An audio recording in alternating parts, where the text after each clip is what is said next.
This is the President McCormack Podcast with your host, Mark McCormack. Today on the podcast, the one, the only, Kendrick Woolensthulme. I got close. That was good. How's it going? Good, man. Thanks for coming on my podcast. My pleasure. Dude, we have been friends now for 20 years.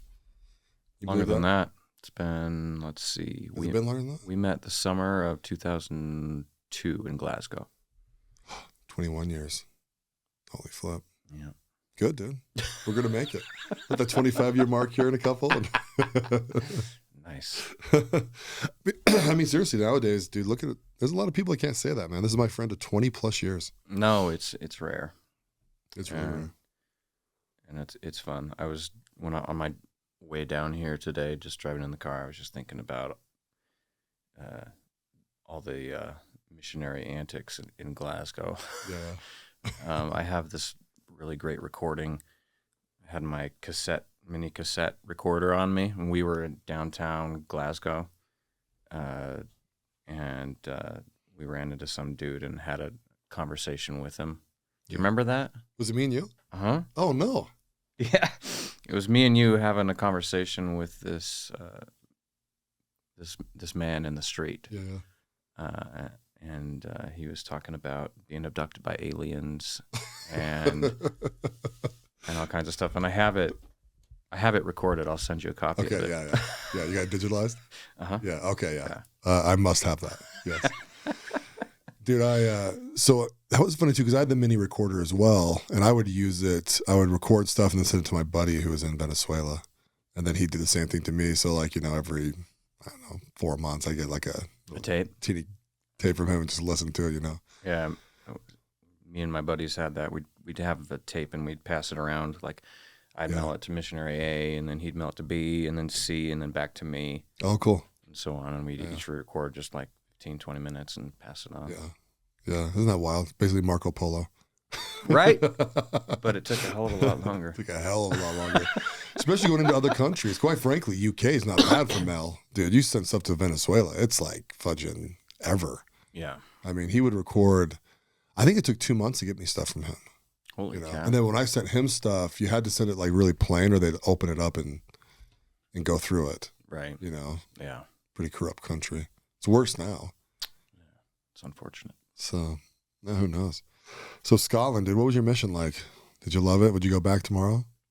I'd go back to the place tomorrow. Yeah. And I'd go see some of the people tomorrow.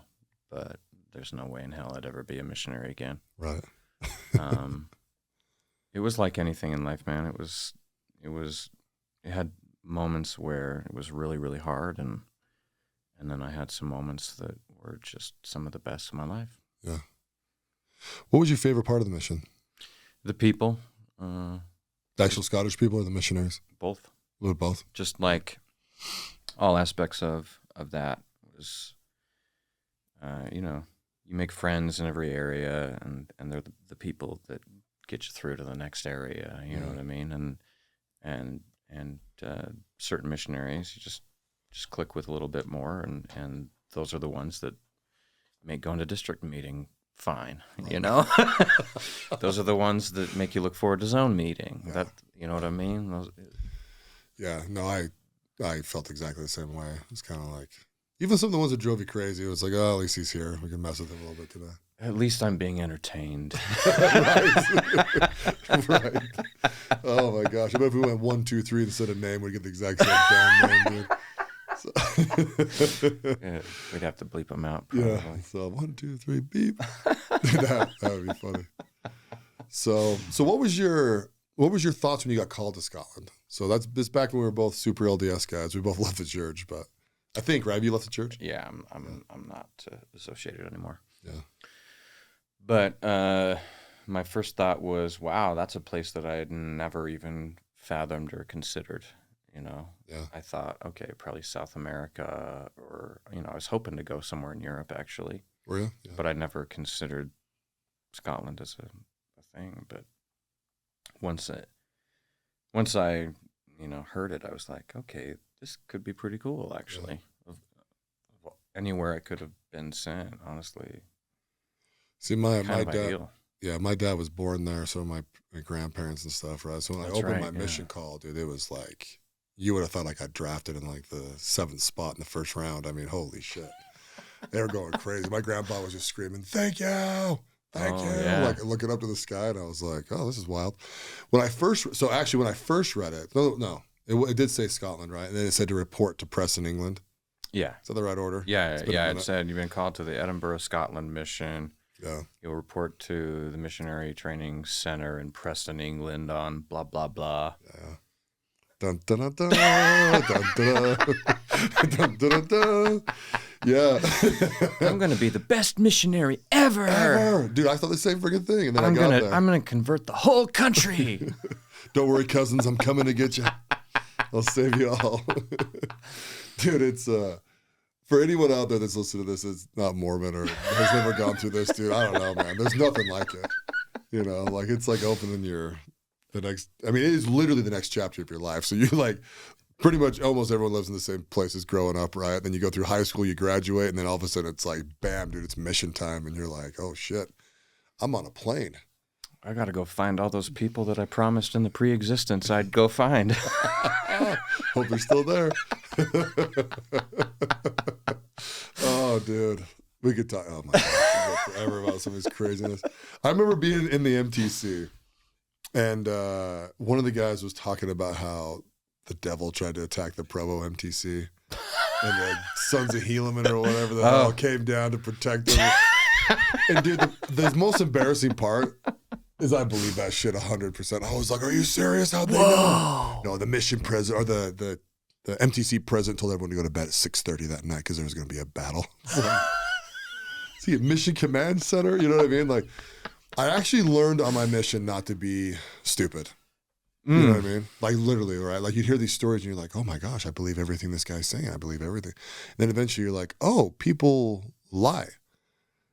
Not only did people lie, he didn't lie because he's a liar. He lied because he heard something and believed it. And it got Chinese whispered all the way down to some ghostly battle on the grounds of the MTC. Yep. I remember distinctly learning that same lesson, actually. I remember writing a letter where I was parroting some cool story that I'd heard about something to do with the Twin Towers survivor or something, right? And I wrote home about what amazing, using it as like some sort of spiritual, inspirational story. Yeah. And then my mom wrote me back a letter. Honey, I think maybe you should look at your sources on that story. And then I just remember thinking, oh my God, I'm an idiot because I parroted that same cool, inspirational fake story to like 5 other people in my letters because it just sounded real great. Oh, yeah. And feeling like a damn fool. Did you come out post 9/11? I came out pre 9/11 by 1 week. Oh, really? I was in the MTC on 9/11. Oh, crap. So you were, dude, so I came home for back surgery the same week you went home. Or the same week you went out there. Or maybe a week before. But I was, let me think about this. So I was home, I had back surgery, and then 9/11 hit. No, that's not true. I was out a month. Sorry. I came home the first part of August. Oh, okay. Yeah.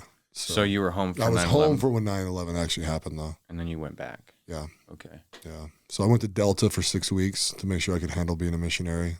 That was hell. Oh, my God. I didn't know that. Oh, bro. Baptized 3 people. In Delta? Yeah. No shit.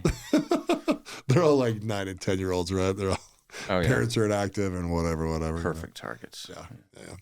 Yeah. Jeff Lowry was not impressed by me. No, not Jeff Lowry. He was fine with it. Who was the freaking missionary? One missionary told me he wasn't impressed with how many baptisms I've had. If I remember who it is, Elder Duncan, maybe? No, Duncan was just happy to be alive. Oh. I cannot remember who it is. Maybe it was Gavin West or somebody. Oh, okay. Or Smolka. Might have been Smolka. Oh, okay. Yeah, Smolka was very happy to be AP. Did he become AP, Smoka? Didn't he? I don't think Smoka did. I can't remember. My disdain for a few of the missionaries has waned over the years. Now I'm just happy to make sure they're still alive. It's like, hey, it's been 20 years. Good for you, bro. Never thought you would have made it this far.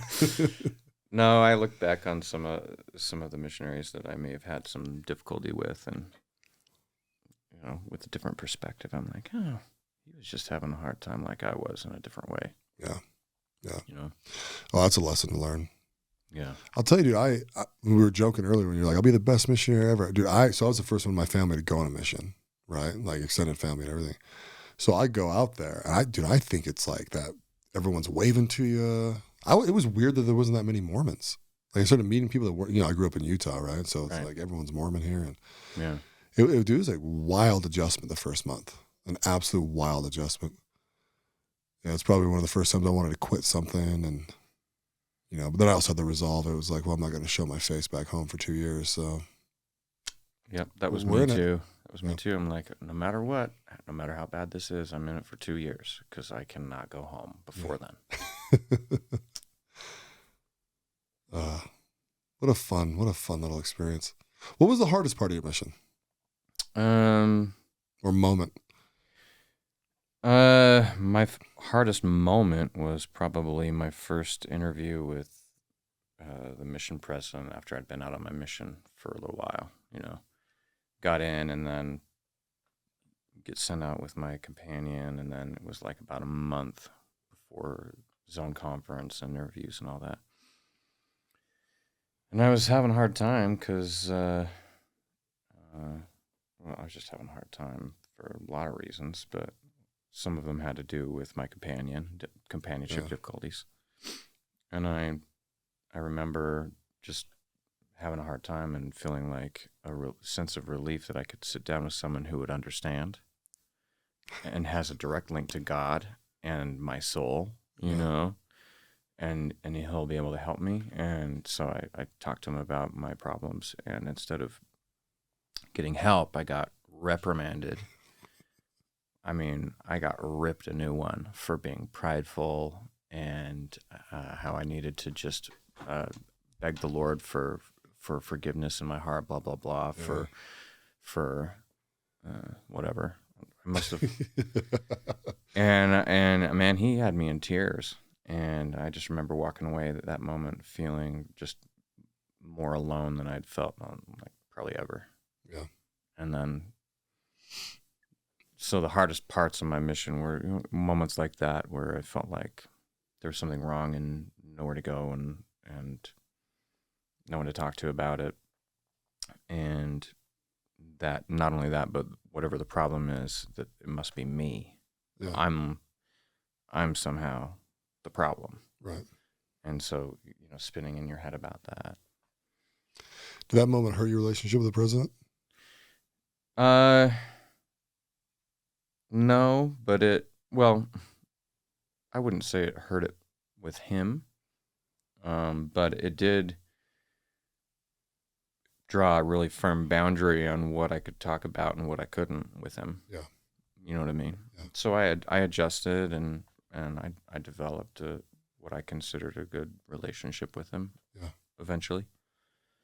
But that wasn't so much about President Wilkinson as it was about my interface, the way that I was interfacing with the situation. Right. You know what I mean? Yeah. But yeah, I'd say that's probably the hardest. What about you, man? Ooh, good question. The hardest part? Yeah. What was the hardest part for you? Yeah. I think the hardest part was, this might be a little interesting. So the first 3 or 4 months, I was praying every night that I could get confirmation that the church was true, because I just had never had that confirmation. I had kind of, for the previous 5 years before I went on my mission, I wasn't going to go on one. I was just going to go play football, right? Mm-hmm. Then I had a change of heart to go on a mission, make my parents happy and proud, so I ended up going. And so I just had all these people bearing their testimony at the time. Oh, my bosam's burning and all this kind of stuff, blah, blah, blah. So then I would pray every night, hey, I need to have a confirmation. You can't ask me to go out there and teach this stuff without having a confirmation, And so there was a couple little I don't know, things that I held on to and thought, oh, this is it. This is, God's one moment confirming the church to me, right? Later on in life, I look back on those moments and thought, bro, Talk about grabbing, reaching for straws. And so there were some dark times there. There was some mentally hard times, with being out there. And like my first companion, he's a good guy. I haven't seen him in years, but I could memorize really easily, and so still can to this day. And he realized that after like 2 weeks, because I got certified or whatever the hell, I can't remember. Scripture mastery. Yeah, I started pounding through them, right? So then I started reading the discussions to memorize those, to start passing those off, and I just broke one day with him. It was like 3 weeks in. I could not take a shit. I could not eat dinner. I could not do anything with that and be like, are you memorizing? Are you memorizing? Are you memorizing? If we were sitting on a freaking bus, he'd be like, dude, get your things out and memorize them. Because he took some odd pride in like that his greenie was going to be like Mind of the Master by the first 6 weeks or something. Mind of the Master. Yeah. Was that the highest one? Something like that. I think so. Master of the universe, I forgot about that. Oh, yeah. I gave up on my certifications after like about halfway through the whole thing. Yeah. Yeah. I ended up, I can't remember if I finished all of them, but I got through some of them. But he forced me to rebel. We were literally walking down the street, and he was like, are you memorizing? And I was just like, that's it, dude. And I flipped around to him and said some choice words. First time I'd sworn in probably like 9 months. And then I just bolted across the street, right? And he's like chasing cars and trying to get to me, right? We end up going and sitting outside the apartment that we shared. It was like a townhouse with like these 2 other missionaries, right? Elder Little and Elder Dill, if you remember that. You probably didn't know Elder Dill. He would have been gone, but Elder Little. Right? I at least remember the names. Yeah. I remember Elder Little, I think. Yeah, he's a fun dude from England. Yeah. So, dude, this is like 5 o'clock in the afternoon, right?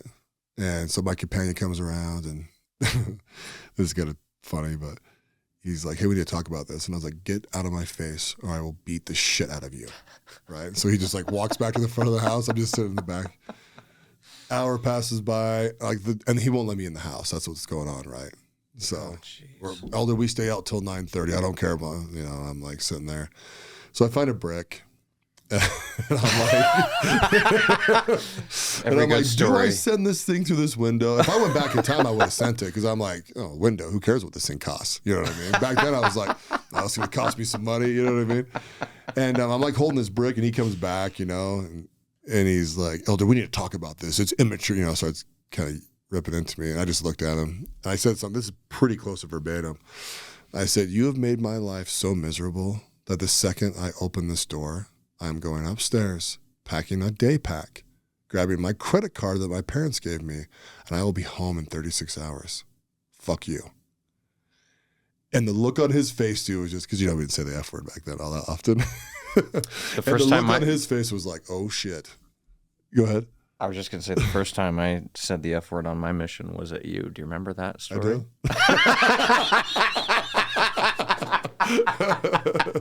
I do remember that story. It was actually not supposed to be at me, but yeah.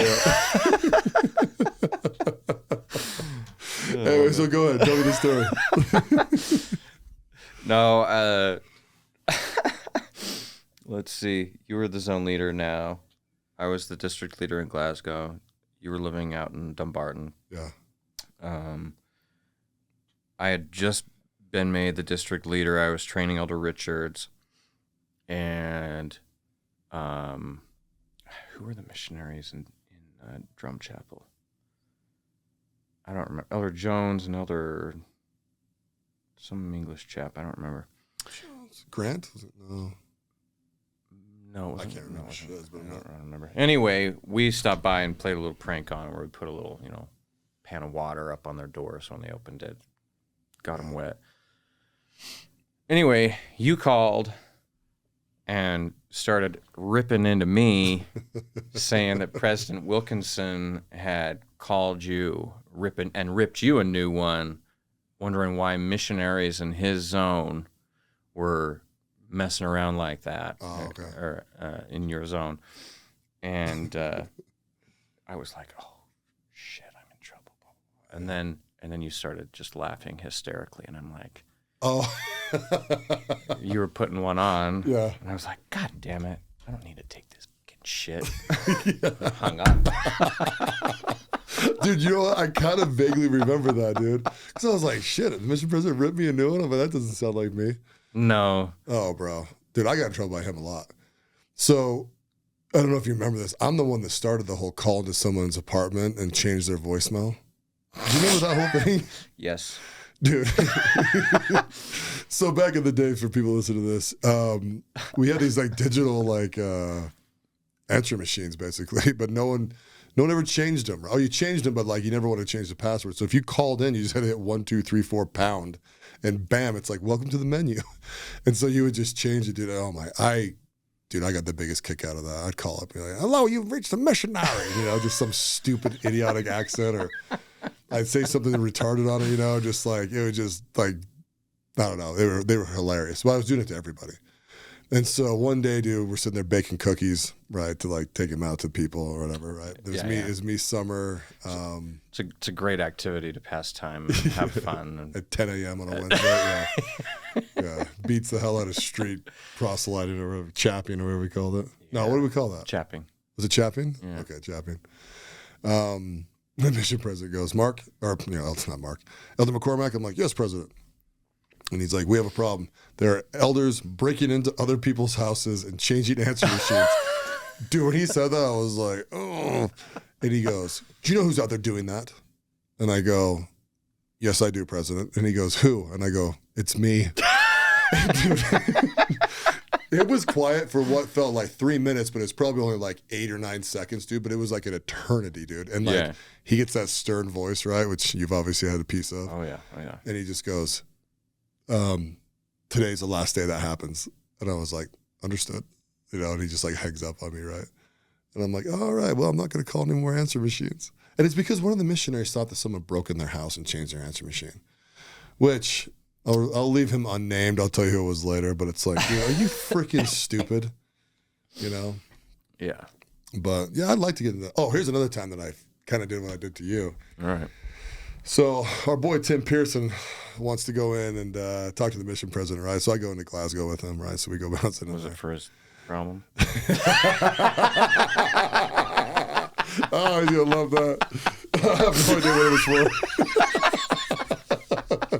No idea. No, I think he just wanted to talk to him.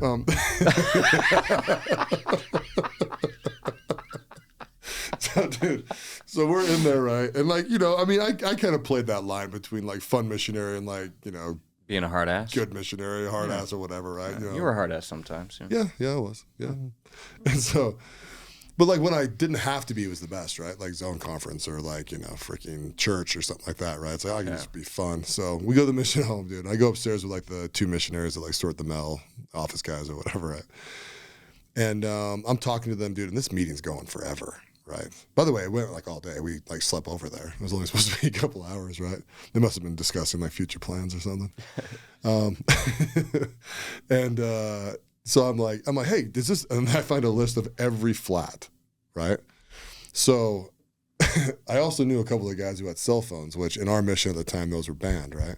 I was one of those. I know you were. So I call one of them. I can't remember who it was, and I go, hey, Elder, call him Smith, right? Hey, Elder Smith, this is Elder Larson. How you doing, man? He goes, good. Who's Elder Larson? I said, yeah, I'm actually, I'm with the Area Authority 70. I'm actually a traveling missionary. That's what I got. Oh, no. I said, my understanding is you have a cell phone. And they're like, yeah? I'm like, yeah. Sorry to hear that, man. It's cool. I hate to be the one to break this news to you, but we're going to be there in 2 hours. You just need to be completely packed. Your mission's over. And dude, you could just hear dudes on the line just like, oh, okay. Like, okay, we'll see you in 2 hours. All right. And I click hang up on him, dude. And I did it to like almost every one of them. I'd probably tried to do it to you. I probably just couldn't get a hold of you. I would have remembered that. So I'm sitting there, and then a couple of them I just called up just to dick with them, right? Because I knew they had done something stupid. Hey, my understanding is you went to the movies. Is that what actually happened? They're like, yeah. Like, okay, no worries. We're actually sending the van around. We're picking up a couple of you guys that have gone to the movies. Your mission's over. And dude, it was just like bam and hang up on these guys. And so then I'm sitting there laughing, bro. I'm like laughing with the 2 missionaries, and we're just like kind of joking around, throwing balls at each other or whatever, right? And dude, all of a sudden, President Wilkinson walks through the doorway, right? And we kind of look over, and like it wasn't like that big of a deal, right? He kind of like just kind of entered the room, right? We looked over, and he goes, "Hey, I'm looking for an Elder Larson." And I go like that, and he just starts cracking up. He just starts laughing his head off. And he goes, what have you stirred up? And I go, who'd you talk to? And I guess one of the guys had called him on his cell phone over and over and over and over until he finally answered. He was like, what's going on? Is there an emergency? And he just spills the beans, dude. Like, I've done this and I've done that, and I don't think I should have to go home, and I'll get rid of my cell phone. And dude, and the freaking, and you know, I mean, it was a pretty mean joke looking back on it because I had no intention of calling these guys back and letting them know it was a joke. I just thought they'd realize after no one showed up that they got kind of hoked, right? You know, and then like, you know, then later on at his own meeting, I'd admit it was me or something like that, and you know, fake fist fight him or whatever. But yeah, dude, he full confession. Wow. Didn't anticipate that outcome. Wow. But it was fun playing jokes, though. Yeah. You were obviously better at it than I was. Well, I'll tell you who got me all the time, and I won't name his name either because he deserves to be named. But dude, he kept on signing me up for like not naughty magazines as in like a Playboy, but like a catalog of like adult toys. So he would like send this postcard and send it wherever the hell I was at, right? And so then they'd all go through the mission home, right? So the guys were like, what the freak? Some of them would be covered, they just go through. So I'd get like a package, I'd like open it up, and you know, it'd be like a freaking magazine for dildos or something. And shit, that was funny. And then here's the other time I got in the mail is when I was a missionary for like a month, right? I was with these guys. And they were almost done. They were probably in the last 6 months or 4 months of their missions. And I took one of their cameras and it had an American flag, and I got naked, right? And I put the American flag like draped over me, and I was just like on this couch, like kind of like all laying out. And so they took a picture. Now back then, guys, you couldn't see it right away. You had to actually develop these things. Yeah, like take them to Jessup's. Yeah. So I just like took the picture, didn't think about it really, honestly, because you know those things hit like 3 weeks later sometimes a month, right? Depends on whenever these guys go develop this film. And dude, it was like 2 or 3 months later, dude, I get a freaking postcard in the mail, and it's me. And so the actual postcard's me with that American flag on the other side. It was like, you know, I love you or something like that, you know, elder blah blah blah. I sent it to me as a postcard. I was like, sweet. Do you still have it? No, well, you know what? I might. I still have my mission box, but it's got some cobwebs on it. Yeah, mine does too. I haven't gone through that in a long time. Be kind of fun. Would be kind of. We should do like a 30-year reunion, and everyone just opens their box and that'd be fun. Share stuff. That'd be fun. I tried to do an alternative mission reunion, but it didn't really hit like I wanted to. Yeah. You came to that, didn't you? I did. The one at the church. Yeah. Yeah, I remember that. Yeah, we weren't having them. I just thought I'm going to bridge the gap between the guys that have like left the church and then the guys who are still in the church, you know, and it worked all right. But yeah. Stuff happens. So tell me, I introduce you as a very special person every time I introduce you. I want to talk more about that. Okay. So you are the best piano player I've ever heard in my life, and I grew up with the Five Browns. Do you know who they are? Of course. Yeah. Okay. Yeah. And so tell us about that, dude. When did you start playing piano? And I mean, I know it's affected your life massively, but yeah, I started playing the piano ever since I can remember. I know I was about 4 years old when my parents got a piano in the house, and both my parents play to varying degrees. And you know, my mom would play like a lot of church hymns and that kind of thing. My dad would play ragtime, like Scott Joplin stuff, or John Philip Sousa marches on the piano and stuff. And so I just became fascinated with it and started taking lessons when I was about 7. And it just clicked. Yeah. You know, I realized it was going to be my thing really early on. Yeah. Did the notes of the piano just click with you? You probably don't know what it's like for like a normal person to have to like dredge through that crap, right? Because it just kind of like you hear it, right? I do, but I still had to drudge through. I still had Did to. you? Oh yeah, I still had to do the homework, you know, so to speak. But I did notice that I had a more natural ear for it than others. Yeah. You know, some people are born with just certain tendencies, and mine was, you know, just was able to connect with it somehow on a certain level, and it was fun. It was like real magic, you know. You could like think of a sound or a feeling in your brain, and then make that sound or feeling with your fingers, and then Yeah. have that message be like received. Yeah. You know. Yeah. So, does that answer your question? Yeah. No, absolutely. I Yeah. don't know. One story you told a while ago is I remember you. I mean, it's kind of a simple story, but I've always remembered it. Is when you realized you were actually better than your father at the piano. Oh. Did you remember that moment? I don't know if I remember that moment, but it was like in high school. Yeah. And I remember, I don't have a specific moment in my head. If I relate a specific memory to you, I've since forgotten it. Yeah. Well, you might not have. I think you might have just talked about how you realized you were better. Oh, You know, how yeah. that was kind of an For me, accomplishment, that right? was when I realized that I was pretty good. Yeah. That for me, that was like the benchmark, Yeah. right? Because that's the environment that I grew up in. So, and I always considered my dad a really good piano player, and he was, and he still is. But as soon as I got to the point where I could play everything that he could play, I was like, okay, I made it. Here I am. Yeah, I'm rocking. Yeah. Yeah. Yeah. So did you do any post-mission training? Did you go to any college for it or anything? Yeah, so I did a year of college before my mission at Snow as a music major. And then when I came home in 2003, I went back down there for another year or so. And then I basically dropped out because I realized that my future did not require me to be where I was at that moment. Yeah. I flip-flop majors. I went from music major to business major, back to music major. So both fields have always been of interest to me in some way. But I realized that I didn't need a degree to play music, and I didn't need a degree to own a business. Yeah. So I left it, and it wasn't for me. But I did do it. I did give it a shot for a couple of years. When was the first time you made money?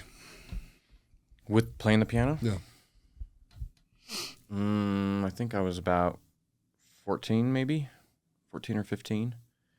And just people in my hometown would start asking me to play at their daughter's wedding or whatever. And they'd, pay me $50 and I'd play pretty background music for a few hours, And at the time I was like, oh yeah, that was dope money. This is how to do it right here. Yeah. And nowadays, I've hired you for corporate events, obviously, and then those are always fun. It was also fun too because people are like, well, this is weird. What's the piano player? And all of a sudden, we're all singing along and everyone's having a damn good time. And people are like, yeah, this is fun. No, he's not going to play Bach for us the entire time, It's always interesting to see the transition because that's a common thing where, like, before I or we get going, depending on what configuration it is, you can see the audience, and a lot of them are like, they've been to 100 corporate events, and most of the entertainment's shitty, and they're like very skeptical and aloof, and almost like, I don't want to be here. Yeah. But then seeing the transition over the course of the time that I play, and all of a sudden, at the end, they're coming up to me and saying, well, I normally don't like corporate entertainment, but wow, thank you. That was good. Did you ever play the Culinary Arts Institute thing? I did. Mm-hmm. Oh, cool. Good. Yeah, that's right. You threw me that one. Yeah. I remember that. Yeah. Yeah, that was cool. Yeah, it was funny. We went to one event one year. It was a gala, right? How did you I didn't go see you play. Was it at a gala you did that, or was it a private event? For what? For the Culinary Arts, was it a gala? It was like a fundraiser for the student program or something. I think that was a gala. Yeah. It was at the actual. At the campus, right? It was at the campus. Yeah. Cool. Yeah, it's fun. It was really funny. I think it was the year before. So I was on the advisory board, right? So, and they ran some things by us, but like not a lot of stuff, right? So they mostly like would do the gala, then we'd like talk about it after, right? So this one year we go, and I bring, bought like 2 tables, brought all these people, you know. And the guy gets up and they start playing this like kind of choppy thing on the piano. Sounded like Beauty and the Beast, right? So I leaned over to my friend, right, and I go, be our guest, you know, like try to be funny, like guess the song, right? Out of nowhere, 2 students get up and they start singing this song, Be Our Guest. Like I was dead on and I was like, oh shit, they're actually doing this. But they couldn't sing very well and the piano was really choppy. It's almost like, because it's really nice in there, right? I mean, the food is like over the top and like the decorations are all donated and like it's like this huge production, right? Yeah. And it was the one year that they just like fumbled the freaking music so bad, right? So like it was cringy. Like that's kind of how bad it was. And there was, and I get what they're trying to do. They're trying to let the students kind of like shine bright and whatever, right? But guys, this is a gala. Get the freaking entertainment in place. You know what I mean? Yeah. Like that's huge. And so we ended up going to the board meeting, you know, like a month later or whatever. And it was so funny because, you know, everyone's very nice on advisory board. No one's paid, right? It's all volunteer, right? And I was like, yeah, I just got to bring up one thing. You know, they're asking for our advice, you know. And I was like, entertainment was terrible. And literally every other person was like, yeah, that was real bad. Well, I don't know what was going on there, but that was bad. Man.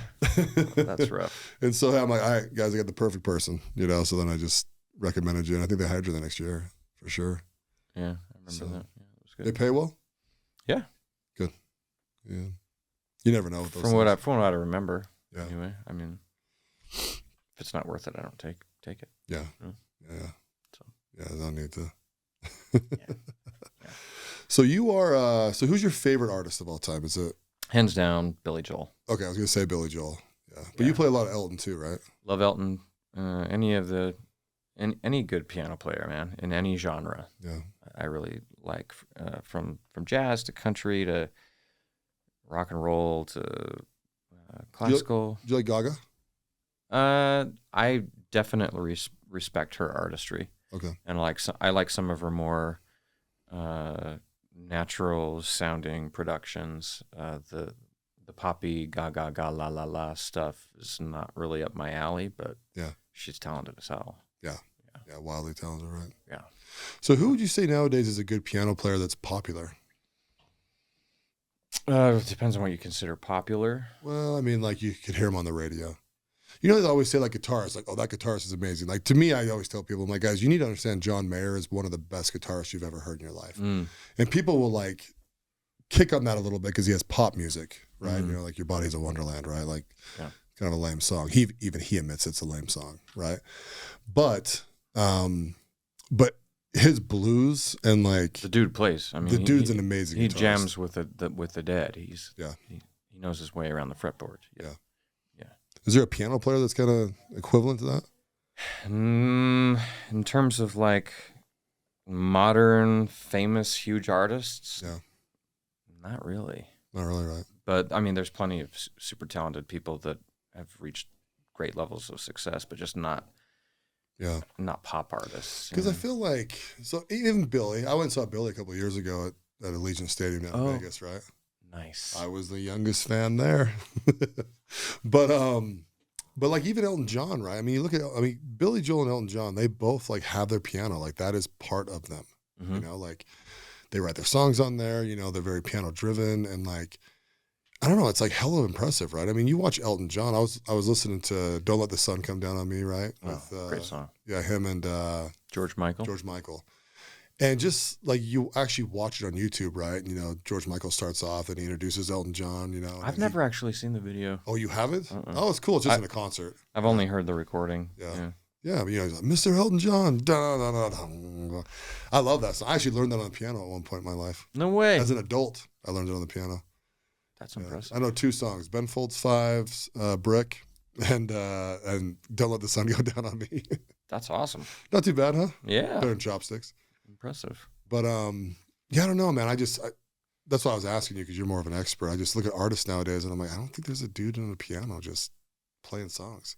There is, but not massive mainstream appeal. One modern artist that is uber talented that plays the piano is a guy named Jacob Collier. He's an English guy, younger dude. He's probably 27, 28 now, but he's super duper talented. Oh, you know who I also saw in concert? You'll love this. David Foster. Oh, no way. Bro, that was good. What would a David Foster He just played all the hits, baby. all the songs that he wrote that never. Okay, who sung them? Who? So he had 3 artists that came on. He actually had Josh Groban via satellite sing. Oh. Was it Josh Groban or Michael Poop? I don't know. He's worked with like freaking everybody, right? So he did a whole bunch of Chicago songs with Peter Cetera, or a couple of Peter Cetera songs. Was Peter Cetera singing? No. Just had some. But he had three people live that were singing. One of them did a bunch of Whitney Houston songs, right? Because he did a bunch of her stuff. Oh, I didn't know that. Oh yeah, he did a lot of her stuff. I think he did like the whole Bodyguard soundtrack. That makes sense. Which I love it. You know, it's funny too. I was in that concert too. I mean, he's got to be 70, I think, right? He married Catherine McPhee. If you remember her from American Idol, she's like our age. She's like 41. I don't remember. So, anyways, but good for him. Yeah, good for him. Yeah, but he's wildly talented. Oh, songwriter, freaking singer-songwriter guy. Like, good. Yeah, didn't he have a reality show or something at one point? His son was on a reality show. Oh, so okay. It was. Yeah, you're right. He was a guest in it, but he's like, they did like the Bruce Jenner thing to him, which actually Brody Jenner, I think, is his kid or his stepson. Like the Sons of Malibu is the name of the show. The only reason why I know that he talked about it at the concert, which was like last year. Oh, okay. Yeah, I was like, oh, I didn't realize that you were that guy, but yeah. So, but I don't know. I've always loved singer-songwriters on the guitar too. You know? Of course. Yeah. Like even like this will be funny. I like Taylor Swift a lot. You know, talented as hell. Yeah, and like I like it when she kind of sings more acoustic. You know, like anything slowed down like that, any coffee shop type feel to it. I just freaking eat that stuff up, man. It's my favorite. Oh yeah, it's almost as good as the Cheers anthem. Oh God. Played that a lot on the Mission. You're welcome. I played that a lot in the piano bar too. Did you really? Oh, yeah. There was a good 5 or 6 year run where that was almost a nightly feature of the show. Oh, yeah. Well, on the Mission, do you associate me with that song? On the Mission, or is it just everyone asking you? I associate it with Glasgow in particular. Okay. Being in Glasgow, and you were part of that. Yeah. I just remember, so for me, I always just remember being like, every time you're like, hey guys, what do you guys want to hear? I'll be like, Cheers. And you're like, oh. We're just like, making my way in the world today. Takes everything you got. Wish it away. I don't even know the words anymore. It was the moments like that. Sometimes you want to go. Dude, those moments are some of my like top 3, top 4 moments of my Mission, dude, honestly. Just, they're kind of fighting the good fight or whatever you want to call it. And then we do these like district meetings or zone conferences or whatever, right? And we would all just sit around the piano and you just freaking play whatever and make it sound good. The first thing I noticed in you that really impressed me, your playing's impressive to begin with, but when you can just like straight lace change keys, like it's just, I don't know, it's just super impressive to me because like you don't really do that on a guitar very often, right? It's really rare you see someone do that, but you can just actually just change the key. Yeah. You can look at the piano like 12 different languages, right? 12 different keys. Each one is a different little dialect. Yeah. And they're all essentially the same, just with really subtle minor differences that seem very pronounced and distinct when you're trying to hash through and learn all of it. It's just a matter of learning the different patterns of each of the languages. Do you call them shapes? Yeah, I think in terms of shapes. I think in terms of patterns. So when I took musical theory before my Mission, I took it for the guitar, and they taught us a lot about shapes. So like every chord is like a shape, right? So like some are, and you would share them or break them or like add to them, right? And so it's got to be the same on the piano though, right? So when you say a pattern, I think we're saying the same thing. Mm-hmm. Yeah. Yeah, essentially. Mm-hmm. Yeah, because then you could change the key or you can change, whatever scale you're into solo or something like that when you're on the guitar or whatever. So yeah, it's just a matter of, the word for you in English is you, and if you learn it in Spanish, it sounds just a little bit different too. Yeah. You, basically the same thing. Or in French, vous. Yeah. Yeah. Just subtle little differences, but it all means the same thing. So how long have you been performing under Kendrick Zane? I started performing under the name Kendrick Zane in like 2006. Okay. When I first started playing in piano bars. And it was mainly because nobody could pronounce my name correctly, my last name. So I just dropped it and went with my middle name instead. So Kendrick Zane is my middle name. Oh, okay, cool. So nice. So it's still my name. You weren't having an acid trip somewhere and the spirits told you to be a piano player. No. They called you Zane. Your new name is... No. The only new name I've ever gotten is in the temple. So. Oh, that's wonderful. Me too, actually. Been plenty of nicknames, but yeah. Nice. Oh, that's freaking funny, dude. So let's talk about your business a little bit more, or a little bit. We haven't actually talked about it yet. So remind me if I'm right on this. Didn't you buy MGM stock? I did, yeah. And that's kind of how you like got the capital to start the cigar place, right? Yeah. Okay, tell me the story with that. Yeah. I listen. I remember. Yeah, obviously. Yeah, I forgot that we had that conversation. Yeah, that's how I kind of got things going. As started playing in the piano bars, and I started making more money than I was spending, which was nice, and got a little bit of a cushion going. And I was like, I heard some people talking about stocks or whatever, and the MGM stock was being thrown around. So I went home and did some research. I'm like, holy a share is like $1.50 right now. Yeah. And so I was like, what the hell? I have $2,500 in my savings account. And just in a few short months, it had like tenfolded. And then I was sitting on 25 grand. So I could have let it ride, but I was like, no, I'm going to pull it out. And then that enabled me to get into my cigar business. So. Yeah. Because that's what gave you the capital to start the store? Mm-hmm. Yeah, that's a cool story. Do you tell people that often? Mm-mm. Yeah. No, not really. Well, people go, I mean, it's actually kind of brilliant when you really look at it, right? It's people are always like, where do you get capital from? And how do you do this? How do you start your business? All this kind of stuff. And it's like, I mean, it's a little bit of a shot in the dark, right? I mean, I'm sure you would say you're a stock analyst or anything like that. It's a gamble a little bit. I mean, of course, but it's, you know the game. It's about what are the risks? You know what I mean? And one of my guests I was talking to earlier today, it's all about capital allocation too, right? Like it was really smart of you to pull that money out, stick it into a private business because you've made 2,000x on that money. I don't know. Right. Right. It would not have done as well if you would have just sat it in the market and held that stock till now. Not even close. Yeah, I wanted to be more in charge of what was going on with my money. Yeah. In that way, and I like the process of, the creative process. So it was fun to be able to have my own thing that I could create into whatever I wanted it to be. Yeah. That was the thing that's always kind of appealed to me most about, entrepreneurial stuff, is being able to have an idea in my head and then create it. It's the same thing with music. It's all really comes from the same part of me. Yeah. Ultimately. Yeah. So what got you into cigars? So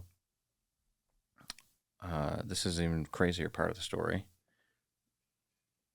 Before I got into the cigar business, I had smoked 2 cigars in my life. And the first one I enjoyed okay. Like, I enjoyed the act of smoking. It was fun, puffing and trying to blow smoke rings and all that. And I'd never smoked anything in my life, so it was cool. I was at a bar in Vegas with a buddy of mine. And then the next one was a cigar while I was golfing with the same buddy. And that cigar was gross. It was nasty. And so I put it away thinking that I didn't enjoy cigars. Yeah. Which really disappointed me because I'd always been drawn to them when I was a kid, when I was watching movies and people were smoking cigars. It always intrigued me. Or the first time I smelled actual cigar aroma and how different it was from cigarettes that I was used to smelling around. It intrigued me even more. I was like, how can they both be tobacco and have such a different smell? I don't understand. Yeah. And so I always wanted to like them. And so I was disappointed when I thought that I didn't. But then, so I had that money that I was sitting on from that MGM luck cash out that we just talked about. And I started looking for existing businesses that were for sale. Went to a business brokerage and they literally had one business that I could afford to acquire that seemed to have profitability potential. And it was this little tiny cigar shop in Sandy called Hungry Trout Cigars. And the guy that owned it just wanted to get out of it and move back to Florida. He was only open 3 days a week. It was like he'd just given up on the place. So I basically picked it up for the cost of the inventory and kept running it. Yeah. And a year later, I rebranded it as Beehive Cigars. And then a year after that, I moved to Salt Lake from Sandy. And that was like starting all over again. I thought... Was that a smart move? Ultimately, yes. Yeah. But it was hard at first because while I'd kind of maxed out my customer base and potential where I was, there was far more potential over here. So it was hard moving from a semi-established position to, being new again, essentially. Right. But it ultimately was the right call for sure. Yeah, that's cool. Yeah. Then you moved again to your current location, just up the street. Yeah, so I was the first one in this kind of newer commercial development there and just south of Costco.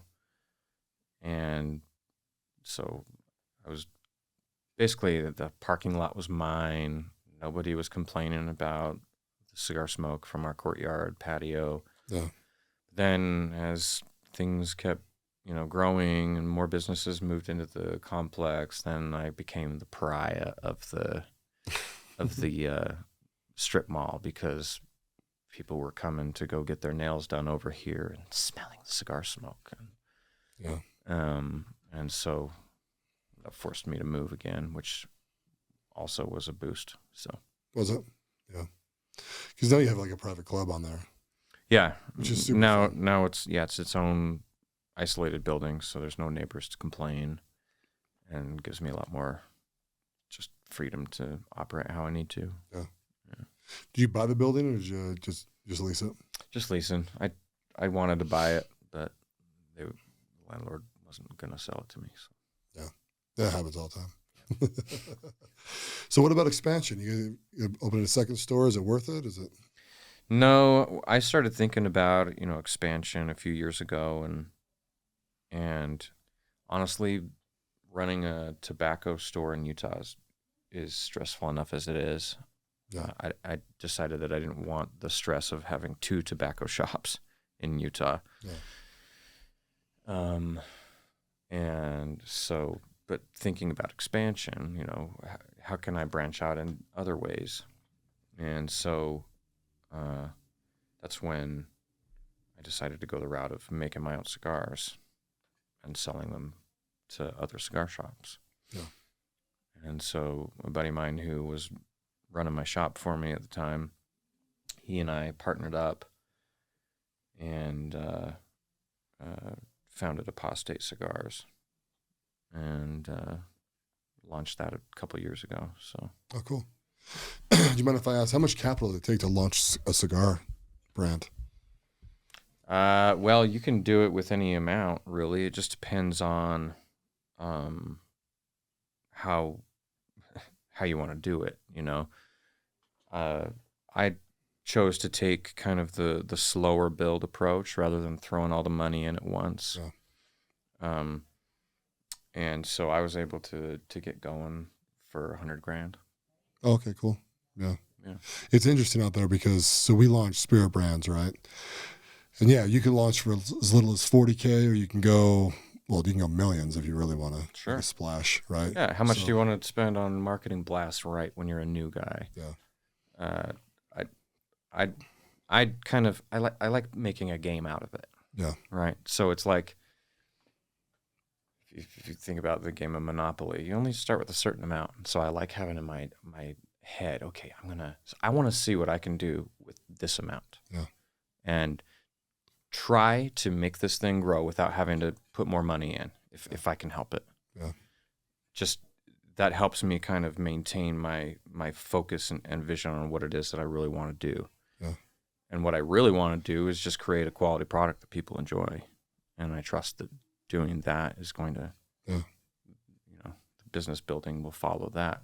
And did you say the Dominican is where you having yours made? So did you have to fly down there and go taste test and? Yeah. So we go down and go to the factory. The guy that owns the factory where our stuff is made is a friend of ours from just being in the industry through the retail side of things. He has his own brand that he makes, and so when it came time to make our own cigars, he was the only person we wanted to call. Yeah. He has a really traditional, old school way of doing tobacco that takes longer, but yields a more refined product. Think about it like, something that slow cooks over, a day, and how tender it is versus you can still cook it, and you could cook it in 10 minutes in the microwave if you wanted, but it's right. The quality of the product's not going to be the same. Yeah. So, so we called him and told him what we wanted to do, and he invited us down. So we hopped on a plane, and he basically gave us free reign of his tobacco, at least a good portion of it. Yeah. Yeah. And, so, he literally has dozens and dozens of different kinds of tobacco. And while it's all the same plant, each kind of thing has a different characteristic, kind of like wine, and grapes. And there are different varietals of grapes and different colors. And then what country it's grown in and what region within that country it's grown in all has an impact on the flavor of the final product. So we go through, and they take one leaf from this plant from this farm over here, roll it into a little mini cigar for us so we can just taste what that one leaf tastes like, and go down the line and find one that stands out, that has the characteristics that we're looking for. And then we kind of, okay, this on its own is, I love this on its own. What does it need now? So, for example, if that tobacco is a really rich, dark, deep kind of flavor, then we want to find a tobacco to pair with it that is lighter and more aromatic, to give it that balance. And then you just start making the recipe, and then there you go. There you go. Is it hard to import them? No. It's a pretty well-oiled machine. The Dominican Republic exports millions of cigars every year, as does Nicaragua and Honduras. And do you go through a broker here? Are you buying from the broker and then it comes up to him, or is it going directly to you guys? Basically, so we've partnered with a distribution warehouse in Reno that distributes other cigar brands. And so when we export from the factory, it goes directly to the warehouse in Reno. Okay. And they handle all of the importation and stuff. We just have to pay the bill, basically. Yeah, then they ship it to you guys? No, it stays in the warehouse in Reno. Oh, okay. And fulfill from there? And they fulfill it from there. Nice. So that's another thing. I wanted to create a business that could be run from anywhere if I wanted. Yeah. And so, is it a pretty easy process to get other cigar shops to carry your product?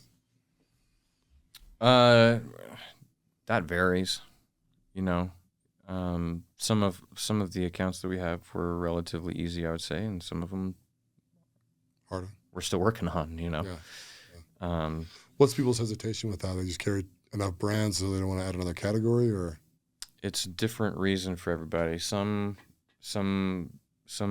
are only wanting to carry well-established, long-standing brands that everybody recognizes. And so, that's that can be a difficulty if you're the new kid on the block that not as many people recognize, just yet. Yeah. Some all they care about is the quality of the tobacco, and they don't mind if nobody recognizes it because they have a good relationship with their clientele, and if they say that it's good, then their customers will buy it. Yeah. And those are the ones that are easier for us because we made sure that the quality of the cigars was going to be there for that reason. Yeah. Got to stand out somehow if you're new, right? Yeah. So I don't know if that answered your question or not. I was rambling a bit. Have you marketed it yet? You done much marketing? I haven't paid for a lot of marketing. Yeah. But we have done cross promotions with cigar influencers, and we've been on all kinds of cigar podcasts and shows like that. Yeah. And we go to the trade shows and we have a booth and we're directly marketing in that way. And we do, just go on road trips. We'll jump in a car and drive. Like, for example, I was in Northern California last week, and we just make a road trip and stop at cigar shops and introduce ourselves and give them some samples. And that's how it's done. just doing the thing. So does going on podcasts, does that help you? Like a cigar specific podcast? Oh, absolutely. It helps. Yeah. Depending on, we've done shows for people that have 500 followers, and we've done shows for people that have, 25,000 or whatever. Yeah. But it all helps, and it's all, if you get even one person that's hardcore on your team, that can do a lot. Yeah. They can do a lot on their own. So,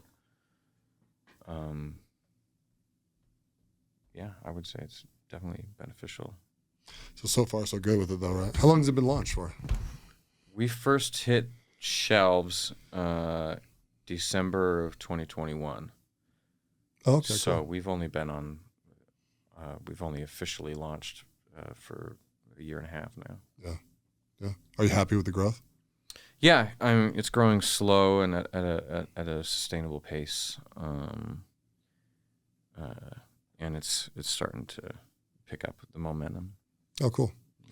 Yeah, it's funny when I went. Obviously we're bros, so when I found out you had your own, I was just like, yeah, give me a freaking pack of these things. Right? Well, I'm glad that you bought them because we're bros, but I think you're going to enjoy the cigars. Yeah, no, for I what think they so are as well. too. Yeah, I'll talk about them. Get them out there, my 500 followers. No, I got a bunch of dudes go overnight. I'm actually excited to share them. What people don't get about cigars is it's super social, right? Like the whole experience is social. So when I have guys come over, it's gonna be like, dude, this is my friend Kendrick. He owns Pianist Cigar. This is his own brand. You know what I mean? And people are like, oh, hell yeah. Then you cut it, light it for him, do the whole damn thing, bring out the whiskey and the freaking. I like añejo tequila, so I bring a lot of tequila out too. So. Oh, I had the most amazing extra añejo tequila at a cigar place down in California last week. I can't remember the name of it. The stuff tasted like a really sweet rum almost. Oh, wow. It was... What was it, Mandela, was it? I don't remember. Okay. Mandela's my favorite. Is that the one that has, they have 4 different varieties? I think these guys only have 2, but it's the big kind of circle ceramic pot. Oh. That you hold. It's all hand painted. And I've seen those. It's about $3.50 a bottle. Oh, okay. So it's one of the higher end ones. Yeah. I can't say I've tried that kind. Yeah. No, it's fun though. Have you ever had Tears of La Llorona? Mm-mm. So you might like that a lot. So Tears of La Llorona is they actually peat it a little bit. Really? So it's got a little bit of like a Scotch Interesting. Yeah, it tastes a little peaty. I could see that going really well with like the flavor of the agave. Yeah. Kind of like smoked agave. That sounds kind of good. Yeah. Yeah, it's fun. It's fun getting in this world too, you know. It's like, I don't know, it's kind of relaxing to smoke a cigar, get your boys around, you all talk. I mean, girls are invited too, but I don't know if many girls like cigars. So there are a huge number of women and growing number of women that are into cigars. I'll tell you one of my favorites though is you get these weed smokers there, right? And they keep on sucking that shit down their lungs, and it's like, you gotta stop doing that. No, don't inhale that stuff. No. Yeah, man, you hit it right on the head. It's a social thing. It's tobacco. The historical use of tobacco, goes back to pre-Columbian times. You know, the indigenous population was using it for the same reason we are. Yeah. As a reason to sit down and be mindful about what's going on with yourself and with those that are around you. Yeah. That's it. Yeah. Yeah. It's a good place to tell stories too, you know. Talk about your kids and talk about stuff you care about. And exactly. I like it. I like it a lot. I'm one of those guys. We used to watch TV, you know. Dude, I have not watched TV in years and years and years and years. And it's not good for you. I own them all. I own Hulu. I own all that crap, right? You know, but like, I don't know. I just kind of stopped doing that. I just rather be present with people, you know, and like actually smoking cigars is one of the best ways ever. You know, we were joking around about my friend Josh Sherwood, I think, or maybe my wife was teasing me, but he lives in Arizona, and he's the one that I got that one that I asked for. Oh, okay. Tapas, as I said. Tobacco, yeah. And he introduced me to that one, and I was like, oh, this is amazing. You know, this tastes really, really good. But he's kind of a savant. He loves cigars, dude. Mm-hmm. So, but yeah, I mean, like when I go down there and I hang out with him, and we have the wives there, and we have other friends, and it's just like this. I don't know. It's almost like being on vacation, you know, where you're just like. That's actually normally when I've liked cigars, is actually being in Mexico and just, cause you know, you smell a little bit when you smoke a cigar, right? Yeah, so it's part of the fun. But I love being in the hot tub and smoking them with like a swimsuit on and just chilling and having a good time. Yeah, it's a life enhancer, man. That was the biggest thing for me when I first got into it. Is kind of, am I doing a wrong thing by promoting the use of tobacco? Yeah. And so I had to really search my soul the night before I signed those papers. Yeah. To figure out if it's something that I could do. And so I went down to Jeannie's smoke shop that was just a couple blocks away from where I lived at the time, and I dropped in and bought, like, based on my liquor buying experience and what the average price was per cigar, I picked something on the higher end of things, just so I could, okay, what does a good cigar have to offer? And I took it home and lit it up on my balcony, and I got about an inch in, and the cigar really opened up, and I tasted something that I enjoyed. Yeah. And I started feeling a little bit more relaxed, and I'm like, okay, I think I kind of get what this is about. I can sell these. Yeah. And then I moved forward. Cool. Yeah, you're actually the one that taught me how to smoke them. No shit. Yeah. Yeah, when we came that one time. Oh my God. I had a hell of a time, dude, not sucking it in, right? Because I'm like when I have weed, I like gummies when I'm in a state that it's legal in. Mm-hmm. Naturally. Go get your medical card. Never here, yeah. But I don't know. I don't like caffeine after. I freaking hate caffeine. You know, like the whole like I just. It almost feels like you're ruining your body or something. Like it's like a mental thing. Yeah. But with cigars, man, you just pull those things in. You have a little sip of whatever you're having. I actually like it with coffee a lot, which is another suggestion you gave me. Mm-hmm. So we'll sip a little coffee. Heavily creamed, of course. You want to have the flavor hit your mouth. Yeah. I like creamy coffee too. Yeah. But yeah, good kind of rule of thumb with your like beverage pairing with a cigar is. You think about a flavor that you want to enhance in the cigar, or a flavor that you want to mute in the cigar. So let's say, for example, if you're smoking a cigar and it tastes too bitter, the perfect pairing for that cigar is going to be a coffee, because the bitterness of the coffee is going to cancel out the bitterness of the cigar. And so what you're left with is a cigar that tastes like everything else but the bitterness that you don't like. And so it might bring through some more of the like natural sweetness of the tobacco that you wouldn't be noticing otherwise, because it'd be covered up by the bitterness in the cigar, but you're getting the bitterness from the coffee and covering it up. Yeah. Kind of thing is how it goes for me. Nice. Yeah, I like that. I do, and I think it's funny too when you have whiskeys pair with it and bourbons pair with it, and even tequila. Like, I mean, it's definitely a thing that you pair with stuff. I mean, you can smoke a cigar by without pairing it with anything, but it's, gosh, I don't know. It's a little bit more enjoyable for me, at least, when I just have a little beverage and I'm just sipping on. Absolutely, yeah. I mean sip, right? Like, you're not taking a gulp. It's just like let that stuff hit your tongue and then kind of just let the whole thing marinate. And I'm always dry mouth the next day, though. From smoking a cigar? Yeah. Is there a trick to that? Well, that can be a number of things. Sometimes it's the tobacco. Sometimes like how I was saying earlier, how if you can cook a roast in 15 minutes in the microwave if you want. There are some cigar companies that are cooking their roasts for 15 minutes, so to speak. Yeah. They're fermenting the tobacco at a higher temperature for a lower period of time, and the end product still has some ammonia in it, and other trace things that are supposed to be decomposed already. Yeah. That can create that kind of aftertaste. But also, I think there's an element of just your mouth acclimating to the different pH. Smoke has a different pH than your mouth is used to. Yeah. And so sometimes your microbiome of your mouth just needs time to adjust to the new environment, so to speak. So if you start smoking a cigar, say, 2 or 3 times a week, you won't notice it anymore. Yeah. Yeah. No, that makes sense. Yeah. So you gonna do cigars forever? I don't know. Yeah, playing it for fun. I don't know. I mean, when you look at your business plan, just because we do a little bit of business on the show, do you look at it as like an exitable business, or are you? I'm open to that possibility down the line. Yeah. Sure. But as of right now, you just cash flows well, you like it? Right now, I'm still in the creative process. We haven't released all of the cigars we're going to make yet. I have 4 out right now, but I have 4 more in various stages of development planning. Oh, cool. 2 of them are going to be ready for release in about a month, and then the other 2 sometime next year.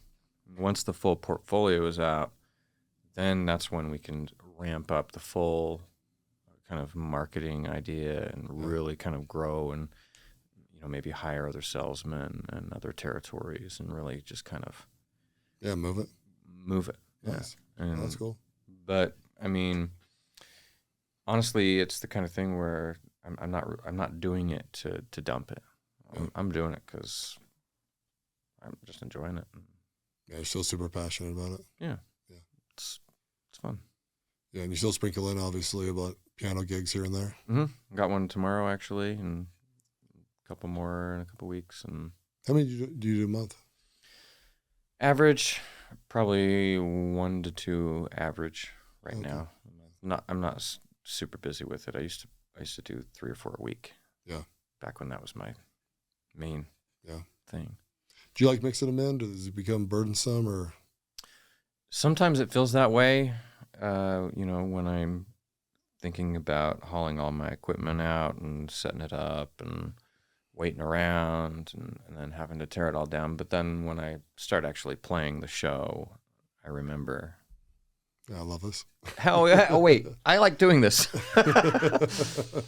And so I remember that about myself, and so I'll find myself saying yes to gigs that I maybe don't want to say yes to, but then I'm always glad that I did, because either it keeps my chops up, keeps my vocal cords kind of working, and it's just a good outlet for me, honestly. Yeah, I get grumpy if I don't emote in some way. Play a little emo music, get out of your system. Right, yeah.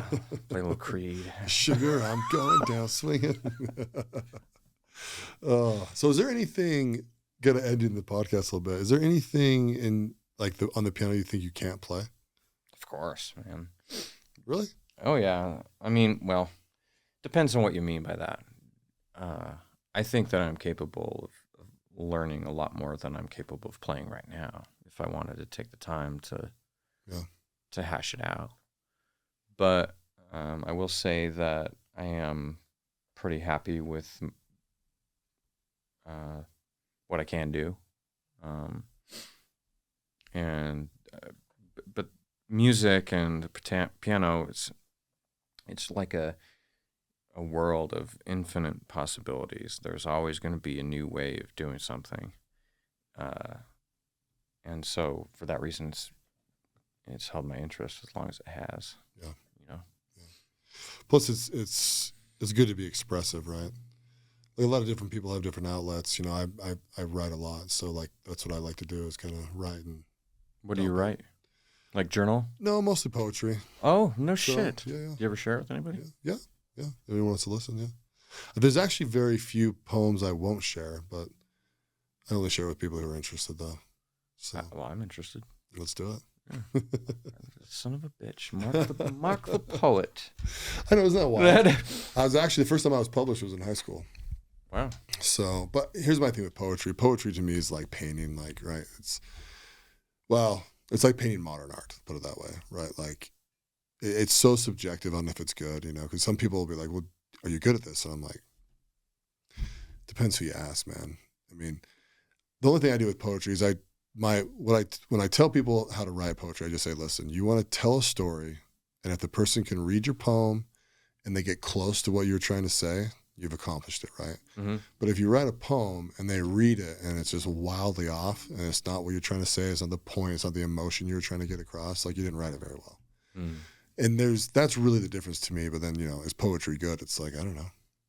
You know, have you gone, you know, is it mopey poetry? Is it happy poetry? Is it cowboy poetry? Is it, I was walking in a field, you know, does it hit you? You know, it's really where art's really fun, right? Because it all depends on that one person across that's listening to your stuff or reading your stuff. But 100%. Yeah, you're trying to, I mean, art is about conveying what really can't be conveyed in a way. Right. Like you're talking about taking something that exists outside the the language realm, the realm of language. Yeah.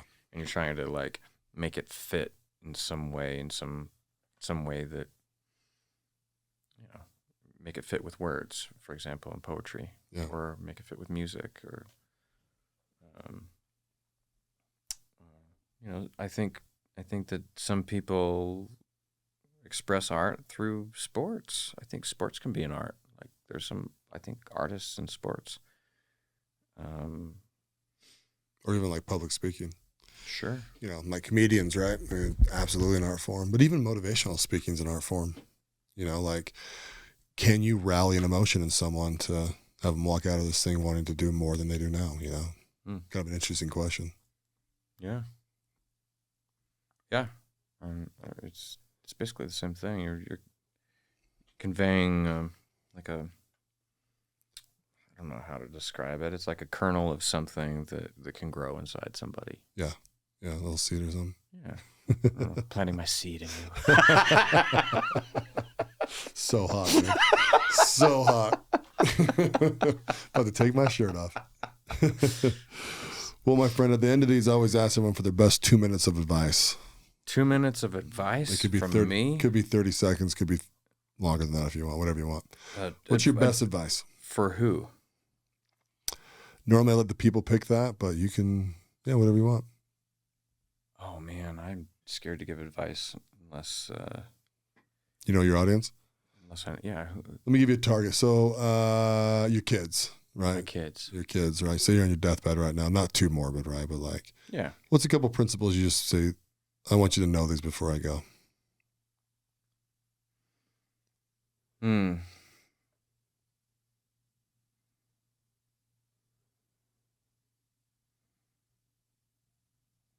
I would just want them to understand the balance of life.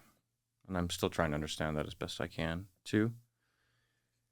But I know that when you take energy from one system, it affects other systems. And I know that everything is connected on some morphic level of field. I know that I have a sneaking suspicion this isn't base reality, and so just my advice would be just to be aware of the balances and the imbalances in your life and in your external world, and just think about how you can balance them. And it kind of is helpful to remember to balance out the hard shit with the fun shit, like on the mission, like there's hard shit, and so damn it, we're gonna just goof off when we're at zone conference a little bit, or when I'm on a sales trip, take the time to go enjoy the cool new place that you're at. For it doesn't have to be straight business when you go for business. Go have a little fun. And yeah, just don't take things too seriously, and just be aware of how your presence affects the ecosystem around you, whether that's your social system or your community or your country or the world. It's you're a cog in a very big wheel that needs to be tended to. Yeah, absolutely. Well, my friend, great advice. So I agree with you. Thank you. That was a tough question. Well, anyways, thanks for coming on the podcast, dude. I'm excited to release it. It was fun to chat with you, man. I appreciate it. Thanks for listening to the President McCormack Podcast, brought to you by McCormack Foundation, Saxton Fund, ADP Lemco, and Professional Floor Systems. Make sure you subscribe to the podcast and keep up with Mark on Instagram @President McCormack.